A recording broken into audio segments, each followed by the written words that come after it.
దాన్ని ఎలాగ మనం నమ్మాలి ఒక చెప్పండి? పక్క రామసేతుని చూశారు మీరు, మైండ్లో ఆలోచించారు మతం మారాలా వద్దా లేదా ఏదేమైనా.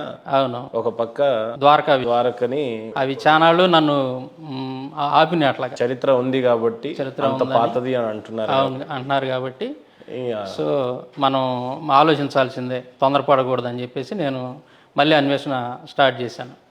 ఆ రోజుల్లో నేను లైబ్రరీలో ఒక పుస్తకం చదివానండి, ఈనాడు పుస్తకం. అప్పట్లో మన ఇంటర్నెట్ పెద్దగా అందుబాటులో లేనప్పుడు ఈనాడు ఆదివారం బుక్స్ వస్తుంటాయండి, కవర్ పేజీలు వస్తాయి. వాళ్ళు ఎక్కడి నుంచి తీసుకుంటారో కానీ ఇన్ఫర్మేషన్ చక్కగా భలే ఇస్తారు. రామసేతు గురించి నేను అప్పట్లో దాంట్లో బాగా పూర్తిగా చదివిన తర్వాత ఆల్రెడీ రామాయణంలో కూడా రాసి ఉంటుంది కదా, రామాయణం అంతా కూడా చదివాను. నేను ఇప్పుడు వీటి గురించి చెప్తా, లేదంటే రేపు లేదు చెప్పండి, ముందు చెప్పమంటే చెప్తాను. ఓకే, ఇట్లాగా నేను అబ్జర్వ్ చేస్తున్నాను. ఈ రామసేతు విషయానికి వస్తే మనకి రామాయణంలో ఒక చోట రాసి ఉంటుంది, అది నేను దాన్ని చదివి వినిపిస్తాను. అసలు రామాయణంలో వాల్మీకి ఏం రాశాడు రామసేతు గురించి అనేది నేను చదివి వినిపిస్తాను. ఇది మనకి రామసేతు గురించి వచ్చేసి వాల్మీకి రామాయణం యుద్ధకాండ 22వ సర్గలో ఉంటుందండి. మనం ఈ సందర్భంగా చూసినట్లయితే ఇక్కడ ఏమని రాయబడి ఉంటుందంటే, వీళ్ళు మొదటి రోజు కట్టినది 14 యోజనాలు, వంతెన కట్టింది మొదటి రోజు ఈ వానరులు అంతా కలిసి కట్టింది. మొదటి రోజు 14 యోజనాలు, రెండో రోజు కట్టింది 20 యోజనాలు, మూడో రోజు కట్టింది 21 యోజనాలు, నాలుగో రోజు కట్టింది 22 యోజనాలు, ఆ తర్వాత ఐదో రోజు వచ్చేసి 23 యోజనాలు కట్టినట్టుగా ఉంటుంది. మొత్తం మీద వచ్చేసి 100 యోజనాలు వీళ్ళు కట్టింది, 100 యోజనాల దూరాన్ని కట్టారు. అయితే ఇప్పుడు యోజనము అంటే ఎంత అనేది ఒక పెద్ద, ఎవరికి ఇప్పుడు కూడా కష్టం. గూగుల్లో చూస్తేనేమో చాలా చూపిస్తుంది. ఒకసారి కొట్టి చూడండి గూగుల్లో మీరు, యోజనము అంటే ఎన్ని కిలోమీటర్లు లేదా ఎన్ని మైళ్ళు అనేది. మీకు వచ్చిన డౌట్ చెప్పండి. అయితే ఇప్పుడు నేనేం చేశానంటే, మనకు చూపిస్తే దాదాపు 11 మైళ్ళు 11 కిలోమీటర్లు చూపిస్తుంది ఒక యోజన వచ్చేసి నెట్లో. నేనేం చేశానంటే, అసలు అంత మనకొద్దు, ఒక యోజన ఈక్వల్ టు 3 మైళ్ళే వేద్దాం, తక్కువలో తక్కువ. మనం నెట్లో విషయానికి వచ్చేనే 11 మైళ్ళు ఎంతో చూపిస్తుంది సపోజ్. ఇక్కడ 3 మైళ్ళే తీసుకుందాం మనం ఒక యోజనం. అప్పుడు 100 మైళ్ళు వచ్చేసి 100 యోజనాలు వచ్చేసి ఎంత అప్పుడు 300 మైళ్ళు. 100 యోజనాలు 300 మైళ్ళు.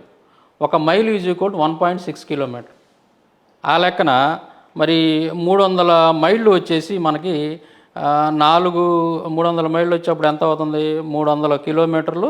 క్యాలిక్యులేషన్స్ ఏం కాదులే సార్, మీకు వచ్చిన డౌట్ ఏంటి? ఇక్కడ నాకు వచ్చిన డౌట్ ఏంటంటే, రామాయణంలో వాల్మీకి చెప్పినటువంటిదేమో 480 కిలోమీటర్లు చూపిస్తుంది నాకు, ఇది తక్కువలో తక్కువ వేసుకుంటే వంతెన పొడవు. మరి ఇప్పుడు చూస్తే ఎంత ఉంది అక్కడ? 33 కిలోమీటర్లు 35 కిలోమీటర్లు అట్లా ఉరామరిగ్గా అక్కడ మనకు కనపడతా ఉంది. మరి వాల్మీకి ఏమో 480 కిలోమీటర్లు వంతెన పొడవు అని రాస్తే, మరి 33 కిలోమీటర్లు 35 కిలోమీటర్లు పుట్టిన దుర్గం చేరే 100 కిలోమీటర్లో ఉండేది, 100 ఎకరాల్లో ఉండేది, ఇప్పుడు 30 ఎకరాలు ఏదో సంథింగ్.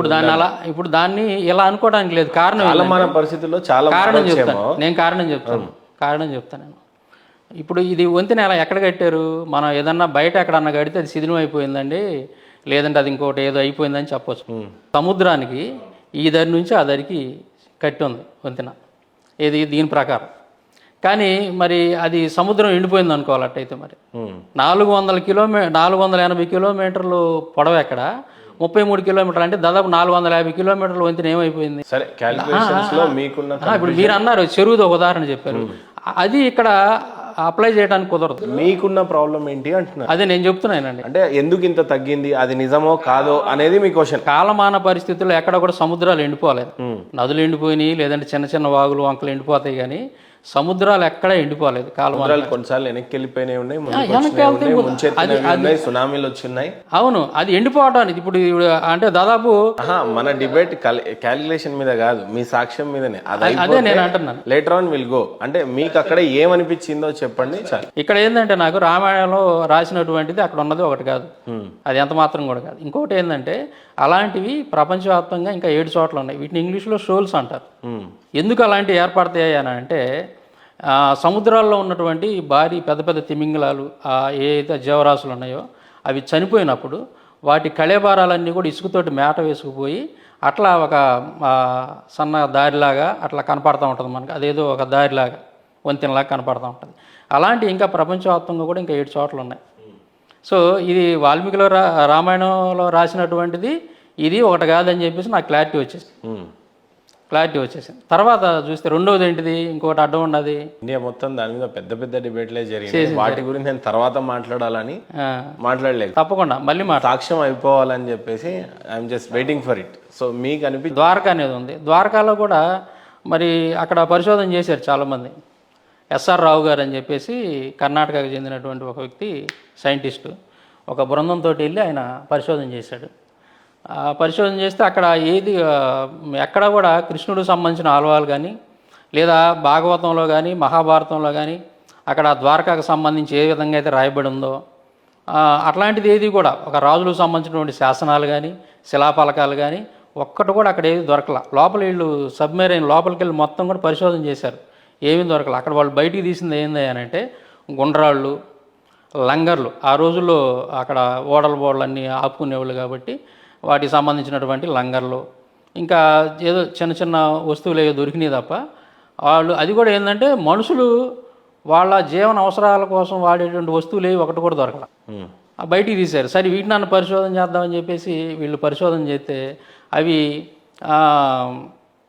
1500 BC అంటే క్రీస్తు పూర్వం 15వ శతాబ్దానికి లోపే చూపిస్తున్నాయి తప్ప అది దాటి ముందుకు వెళ్ళలేదు.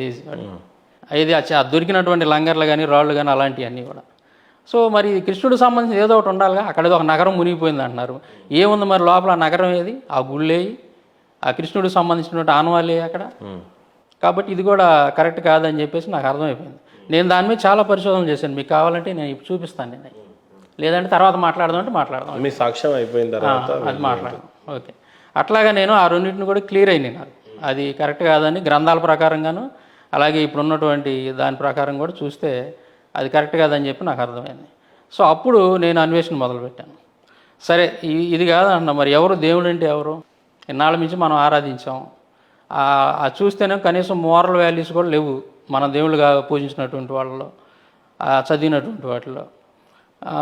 తర్వాత ఏదన్నా ఇట్లాంటి అదేదన్నా అసలు నిజంగా జరిగిందా లేదా, ఆ గ్రంథాలు అనేవి అందులో ఉన్నటువంటి కథలు రాసినటువంటి జరిగినాయా లేదా అనేది పరిశీలన చేసినప్పుడు అవన్నీ కూడా ఒక కల్పిత కథల్లాగా అనిపించింది.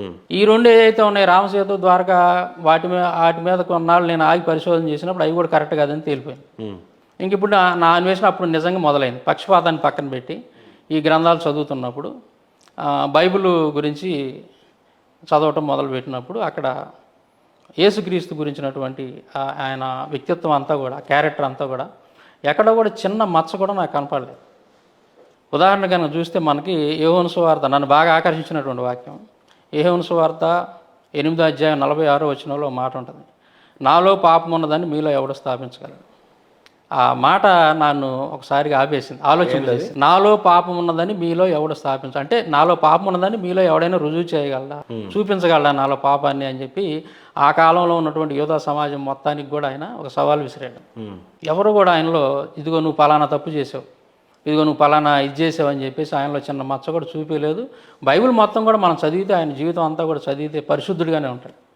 అప్పుడు మనం కనుక ఆలోచిస్తే దేవుడికి ఉండాల్సినటువంటి ఫస్ట్ క్వాలిటీ ఏంటి, పరిశుద్ధుడై ఉండాలి, పాపం లేనటువంటి వాడై ఉండాలి దేవుడు అంటే. దేవుడికి ఈ క్వాలిటీ ఉండాలని మీరు డిసైడ్ చేస్తారా? మనమే కాదు, ఎవరైనా.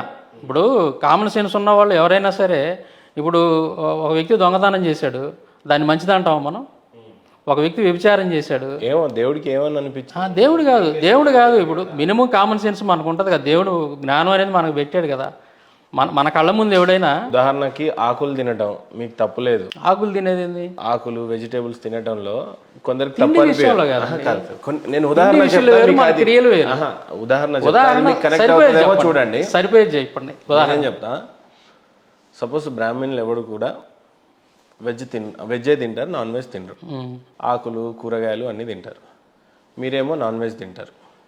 అది ఆయనకు తప్పు అనిపిస్తుంది. లేఖనాలేమో తినొచ్చు తినకూడదు అని రెండు ఇద్దరికి చెప్పున్నాయి. ఇక్కడ దొంగతనం చేయొచ్చు చేయరాదు, ఇక్కడ ఇది తినొచ్చు ఇది తినకూడదు అని ఉన్నాయి. అది మానవులకు సంబంధించిన పరిమితి అంతేనేమో అని నమ్ముతాను. ఏదో వితండవాదం చేయాలని కాదు.